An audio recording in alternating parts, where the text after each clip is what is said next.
There's a very famous foundry up in Lunenburg, Nova Scotia. They made this one single-cylinder engine in the early 1900s. It's called a one-lunger, and that really revolutionized the fisheries along the eastern seaboard. And then I called up the foundry, and Peter Kinley, the proprietor, just loved the idea of doing this collaboration.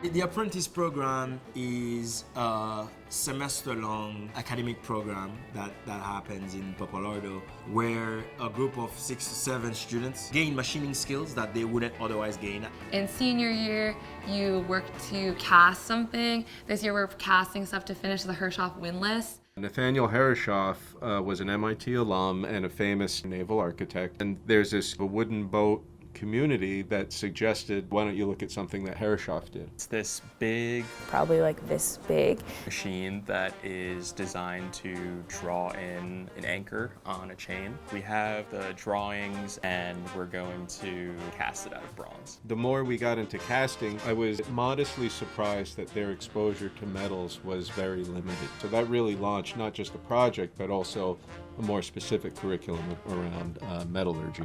Metallurgy is not a traditional part of the Mechie curriculum. I think it really opened up my eyes to how much material choice is an important thing for engineering in general. All of these projects, you'll note, the early 20th century, so these old drawings, we don't know how they made them. So there is an element of the discovery of what they may or may not have done. It's like technical archaeology. It's really just relying on your knowledge of the windlass system, how it's meant to work, which surfaces are really critical, and kind of just applying your intuition to that. I learned a lot about applying like my art skills and like my ability to judge and shape aesthetic. Ultimately, you're building a really intricate sandcastle that you're going to pour metal into. The flask is sort of the container that we pack all the sand in. But for a pour this big, it was about 60 pounds of metal. And we got everything aligned. We set it up right underneath the crucible. And we forgot that fluid dynamics is a thing. Basically, we thought it was going to go straight down, but it kind of went like, meow. The metal didn't fill all the way. They're probably going to have to do it again. Yeah, it was disappointing. Failure is like a really big part of the process of growing, not only as an engineer, but as a person. It's something that makes you assess what's important, figuring out when to reach out for help. Pappalardo is my favorite place on campus. I really like interacting with shop staff. It's just like a really fun and like dynamic environment to be in. I had never set foot in any sort of like makerspace or lab before I came to MIT. I did not just learn how to make things, I got empowered by these guys that I could make anything. I think that like emotion is attached with the lab for sure. Danny, we did it.